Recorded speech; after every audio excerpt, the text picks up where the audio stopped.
Before the world knew him as John Legend, he was John Roger Stevens, a talented kid from Springfield, Ohio, with a piano under his fingers and a voice that could melt a room.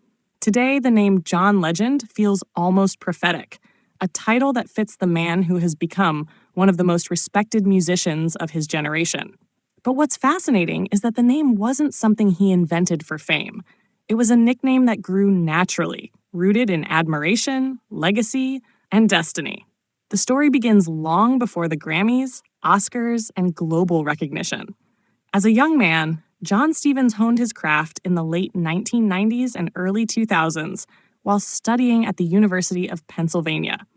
He was already earning a reputation for his soulful voice and classical training.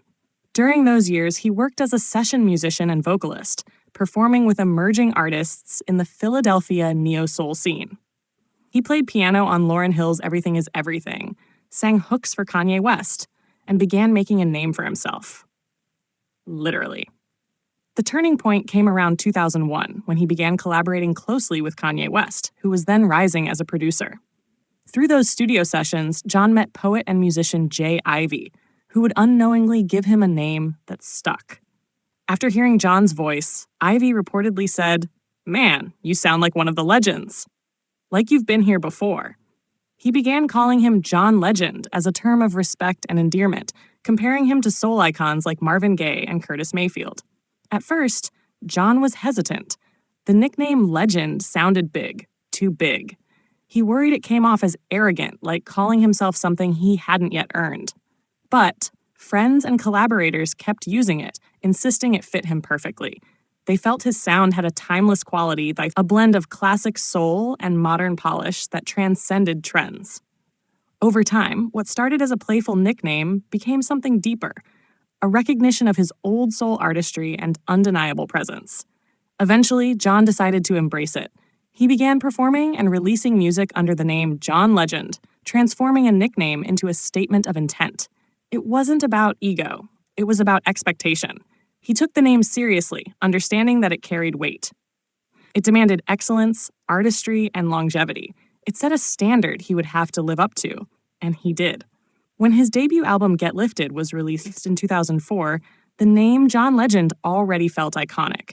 His smooth voice, elegant songwriting, and timeless sensibility gave life to hits like Ordinary People and Used to Love You. The name and the sound matched perfectly, both sophisticated, soulful, and enduring. The world soon agreed. John Legend didn't just have a great name, he embodied it. What makes his story so compelling is that the name didn't come from marketing or branding meetings. It came from peers who saw in him a spark of greatness, a continuation of the lineage of soul music's golden age.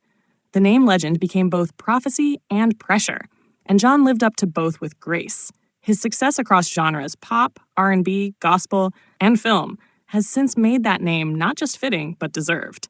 Today, John Legend is more than a stage name. It's a legacy in motion.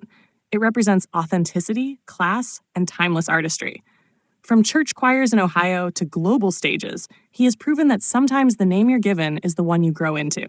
And in his case, the legend was never just a word. It was a destiny.